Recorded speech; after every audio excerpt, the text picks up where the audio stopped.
I never thought I'd be the kind of person who would get lost out in the bush. Not really. I mean, sure, I'd seen movies, heard stories on the news, read about people who wandered off trails and vanished, but in my mind those were always other people. People who weren't careful, people who didn't plan. And I thought I planned. I thought I was careful. But that's the thing about the wilderness, it doesn't care about what you think you are, and it doesn't care about your plans. It strips all that away until you're standing there, stripped down to the basics, just you and your instincts and the land itself, and the land doesn't give a damn whether you make it out or not. The morning it all started felt perfect. The air was sharp with that kind of freshness you only get in the early hours, just after sunrise, when the shadows are still long and the ground is cool from the night. I'd been looking forward to this trek for months. Just me, my backpack, my boots, and a chance to get away from noise, from people, from the hum of traffic and the endless scroll of screens. I wanted something raw. I wanted to feel the world instead of just seeing it through glass or pixels. And I got what I asked for, just not in the way I imagined. The trailhead had been easy enough to find, and for the first few hours I felt on top of everything. My legs were strong, my water bottles were full, the sun was warm but not unbearable. The bush stretched out around me in all directions. Scrubby trees with gnarled trunks, thick undergrowth buzzing with insects, the air alive with bird calls I didn't recognize. Every step felt like freedom. But sometime around mid-morning, I made a decision that would haunt me for the next several days. The official trail curved around a ridge, but I spotted what looked like a shortcut. It was subtle, barely even a path, but I could see where some animal tracks threaded between the rocks and brush. And I thought, why not? The map made it look like the two paths would connect again just a few miles ahead. If I shaved off some time, I could make camp early, relax, maybe even catch a swim in one of the creeks. That was the first mistake. At first it didn't seem like a mistake at all. The animal track was clear enough, and I felt good, pushing forward.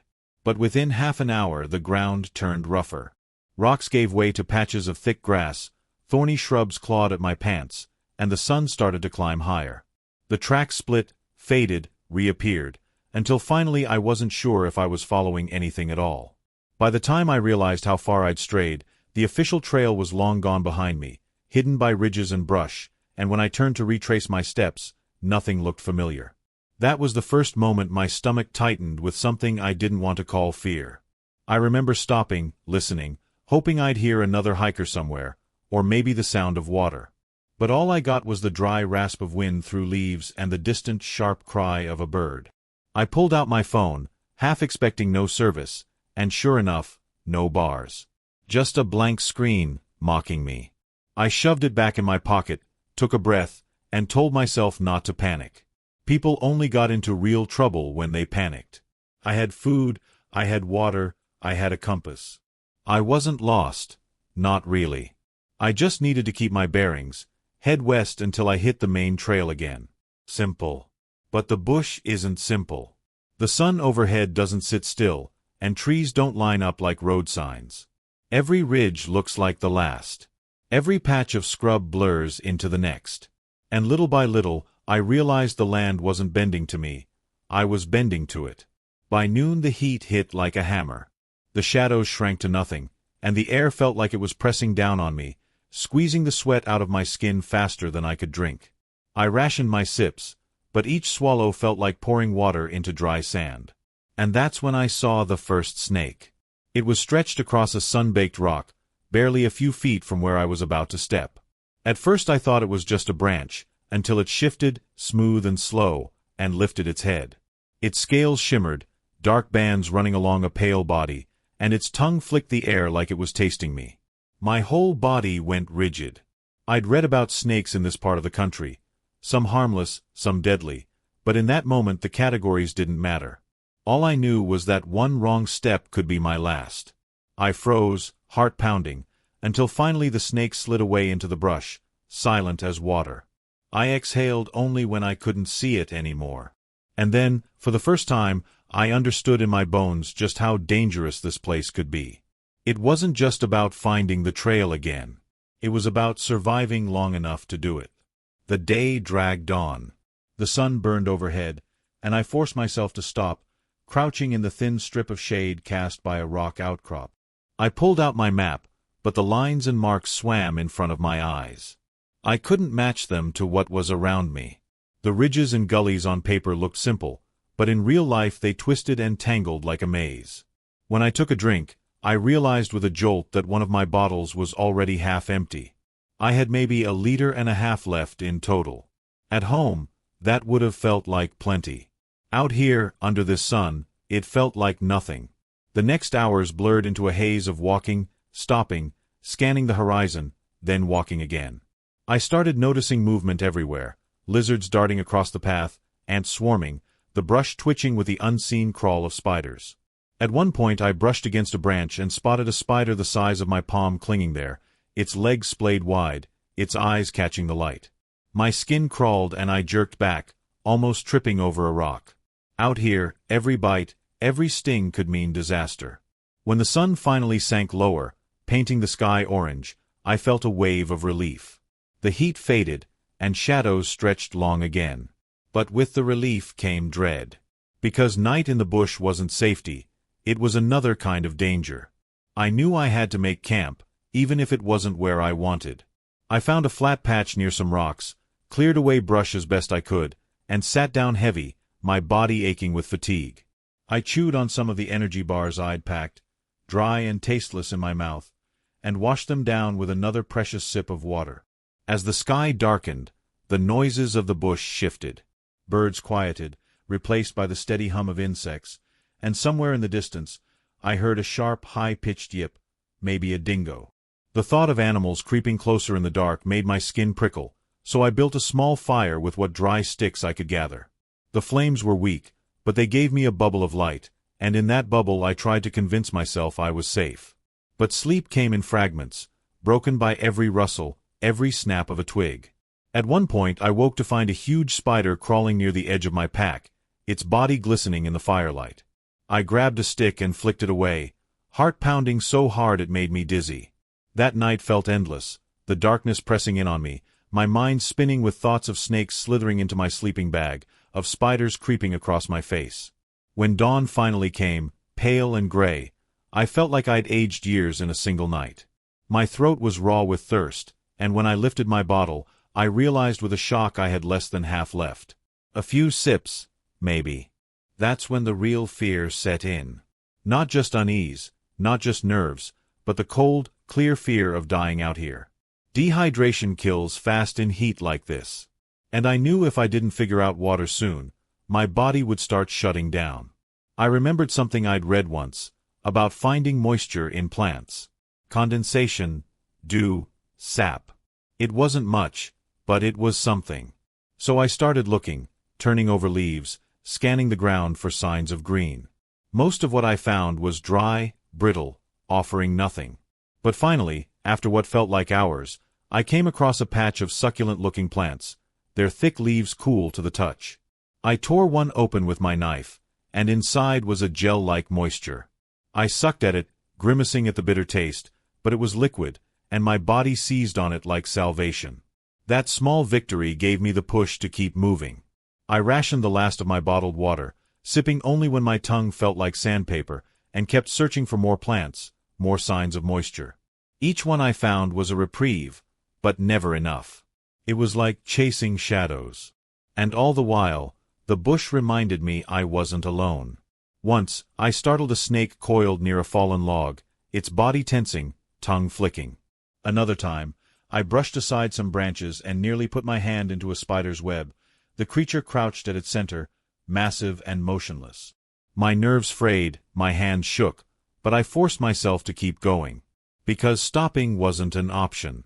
By the second day, I felt my body changing. My legs were heavier, every muscle sore from climbing ridges and stumbling through brush. My lips were cracked, my tongue thick. Every thought I had circled back to water, to the sound of it, the look of it.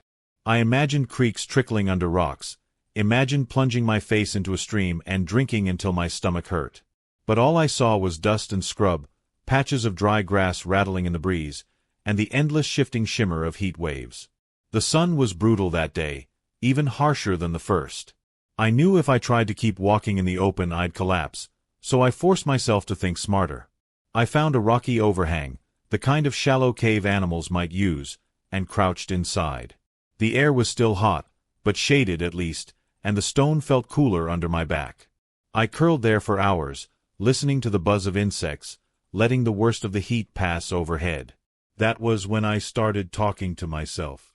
Not loud, not like shouting into the void, but whispering, reminders, mantras. Don't panic. One step at a time. Stay alive. I'd never been the kind of guy to talk to myself before, but out there, with nothing but silence pressing down, my own voice felt like company. Like maybe if I kept talking, I wouldn't disappear completely into the land. When the sun finally dipped lower, I crawled out from the overhang and started walking again. My head throbbed with dehydration, but I scanned the ground, the plants, hunting for anything green. I remembered reading about certain vines that held water inside them, so when I came across one twisting up a tree trunk, I hacked at it with my knife. To my amazement, a thin trickle of moisture seeped out. I held it to my mouth, sucking greedily, and though it wasn't much, it was like life itself. But survival is never straightforward. Not long after, as I pushed through a patch of dry grass, something moved at my feet. I froze, heart slamming against my ribs, and looked down. A snake, coiled barely inches from my boot, its head raised, tongue flicking. The pattern on its back made my blood run cold. I didn't know the species for sure, but the way it moved, the way it held itself, I knew it was venomous. I didn't breathe. I didn't twitch. I let my eyes flick to the side, searching for a way out. Slowly, carefully, I eased my foot back. The snake swayed, tongue darting, and for a second I thought it would strike. But then, with a slow ripple, it slithered off into the grass. My knees nearly gave out from the adrenaline. Out here, every step was a gamble. That night I built another small fire, but this time I didn't sleep much at all. I lay awake, staring at the stars scattered like shards of glass across the sky, and listened. Every crackle in the brush made my heart jump. At one point I caught the gleam of eyes at the edge of the firelight, low to the ground, shining green. I clutched my knife, watching, until they blinked and disappeared. Probably a dingo, I told myself. Probably. By the third morning, my water was gone. Completely gone. I tipped my bottles upside down, watched the last droplets fall, and felt a wave of despair so heavy it almost crushed me. My body screamed for liquid. My lips split when I tried to lick them. My urine was dark, almost orange, and the dizziness came in waves. I forced myself forward anyway. I had no choice. And then, in the distance, I heard something, faint but real. A trickle, a gurgle. Water. I stumbled toward it, half delirious, pushing through scrub and rocks, until I saw it. A shallow stream, more mud than flow, but with patches of clear water glinting in the sun. I fell to my knees, scooping it up with shaking hands. I didn't care about parasites, didn't care about anything but getting it into my mouth. It was warm, metallic, but it was water, and it filled me with such fierce relief I nearly sobbed. I drank until my stomach cramped, then forced myself to stop, to breathe. I filled my bottles, knowing I couldn't rely on luck again. That stream saved me, but it also lulled me into carelessness. I lingered too long, resting, cooling my face. And that's when I felt the sting. It was on my ankle, sharp and sudden. I jerked back and saw it, a spider black and thick-bodied, scuttling away under a rock. My heart froze. I didn't know if it was venomous, but out here, I had to assume the worst. Panic surged through me, but I forced myself to breathe, to think. I cleaned the bite as best I could with the water, tied a strip of cloth around my leg above the ankle, and sat there, waiting, watching for signs. Minutes dragged by. My ankle throbbed, but the pain didn't spread. My chest didn't tighten. I didn't feel faint. Slowly, I let myself believe I'd been lucky, that it hadn't been one of the deadly ones. Still, the fear lingered, a shadow that followed me the rest of the day. Every time I saw movement after that, every twitch of grass, every rustle, I jumped. My nerves were frayed raw. But fear kept me sharp. Fear kept me alive. I moved slower after that, careful where I placed my hands and feet, always scanning before I leaned or rested. I used the cooler hours of the morning and evening to walk, sheltering during the peak of the day under rocks or in the shade of trees. I learned to listen, not just to the wind and the insects, but to myself. To the rasp of my breath, the pounding of my heart, the warning signals my body sent when I pushed too hard. By the fourth day, hunger gnawed at me. My food stores were almost gone, and though I tried chewing on roots and plants, most of them were bitter, leaving my stomach unsettled. I knew I couldn't last much longer like that. Every mile felt heavier, my pack digging into my shoulders, my boots grinding blisters into my heels. But I kept telling myself, just one more ridge, just one more day. Someone would find me. I would find the trail. I had to. The landscape blurred into sameness, scrub, rocks, dry gullies. But then, late one afternoon, I spotted something that jolted me awake. A footprint. Human. Clear in the dust, the shape of a boot sole. I crouched, tracing it with my fingers, heart hammering. It wasn't mine, I was sure of it. The tread was different, the size larger. It meant someone else had been here. Maybe hours ago, maybe days, but it was a sign. Proof I wasn't the only one left out here. I followed it, scanning the ground for more, and though they faded in places, I kept finding them, one here, another there. They led me down into a shallow valley where the brush thickened and the air felt cooler. That night, for the first time, I let myself believe I might make it out. But the bush wasn't done testing me yet. I followed those footprints like they were a lifeline, because in a way they were. They wound deeper into the valley, across patches of soft dirt where the imprints were clearer, then over rocks where they almost vanished, forcing me to slow down and search for the faintest scuff or broken twig. My whole world shrank down to those signs. I barely noticed the sun dropping, barely noticed the ache in my legs or the burning in my shoulders. The prints meant people, and people meant hope. But hope can be cruel. As night fell, the trail of footprints ended in a jumble of rocks where the earth hardened. I circled, searching, crawling on my hands and knees with my headlamp dimming, but there was nothing more to see. It was as if the person had vanished into the land. I sat back hard, the weight of disappointment crushing me. My chest felt hollow, like someone had scooped out the inside of me and left nothing behind. I wanted to give up then. Just lie down in the dust, let the dark swallow me. The thought crept in so easy, nobody knows where I am. Nobody's coming. But even as those thoughts wrapped around me, I realized something. I wasn't dead yet. I still had water, a little food, a knife, my hands, my legs. As long as I could move, there was a chance. That thin thread of stubbornness, call it survival instinct, call it stupidity, pulled me back from the edge. I forced myself to eat the last of my food, just a few crumbs of a bar, and curl under my pack for sleep. That night I dreamed of home. I dreamed of turning on the tap in my kitchen, water gushing out clear and endless. I dreamed of my mother's voice calling me to dinner. When I woke, the dream clung to me so sharp it hurt, but it also gave me fire. I wasn't going to die out here. Not like this. The next morning, I decided to climb. The valley had hidden me, but maybe it had hidden everything else too.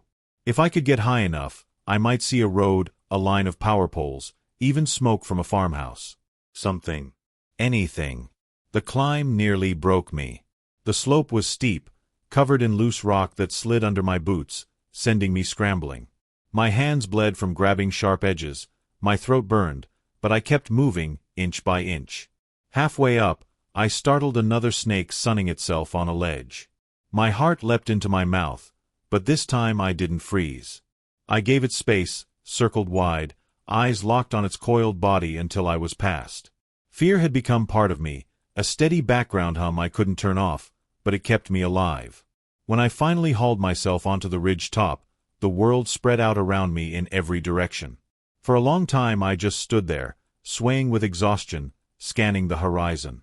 Most of what I saw was the same: scrub, ridges, valleys stretching forever. But then, far to the east, I saw a thin silver line cutting through the land. Straight, unnatural. A road. It was so faint I thought at first I'd imagined it, but as I squinted, it shimmered, catching the light. My heart slammed against my ribs.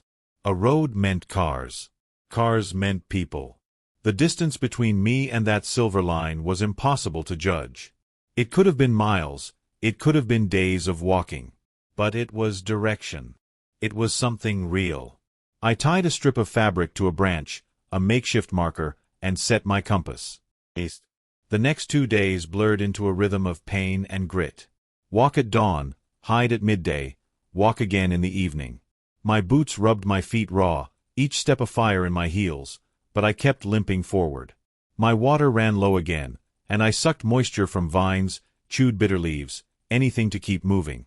My stomach gnawed at itself, hunger so sharp it felt like knives, but I ignored it. All that mattered was east. On the second night, I stumbled across something that nearly broke me open with relief, a rusted fence line, running crooked through the scrub. It meant land had been claimed, worked, lived on. I followed it, one hand trailing the wire, until I saw it, light. Faint, golden, flickering. Not a star, not a trick of my eyes. A light in the distance. I tried to run, but my legs buckled. I half crawled, half staggered, the light growing brighter until finally I saw the outline of a farmhouse, a water tank, a tin roof gleaming under the moon. I think I shouted, though my voice was ragged, barely a croak. A dog barked, sharp and close, and then the door opened. A man stepped out, framed in the glow from inside. He froze when he saw me, then rushed forward, his voice cutting through the night. I remember collapsing before he even reached me, the ground rushing up, his hands catching me. When I woke, I was in a bed, sheets rough but clean, the air cool with the hum of a fan. A glass of water sat on the table beside me. For a long time I just stared at it, disbelieving. Then I drank, and the water slid down my throat like liquid gold. I cried then, tears running hot down my face, because I knew I'd made it. The man told me later I was lucky. Another day, maybe less, and the heat would have finished me.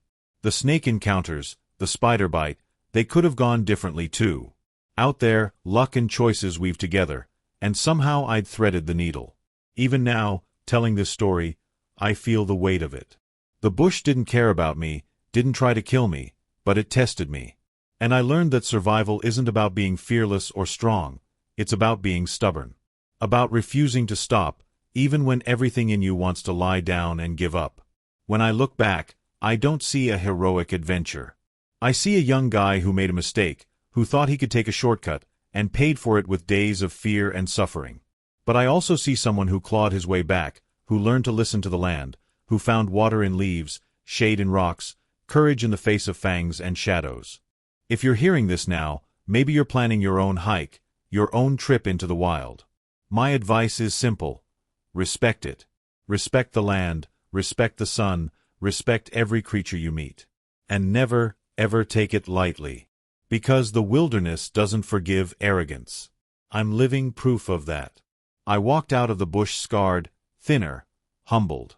But I walked out. And that's what matters.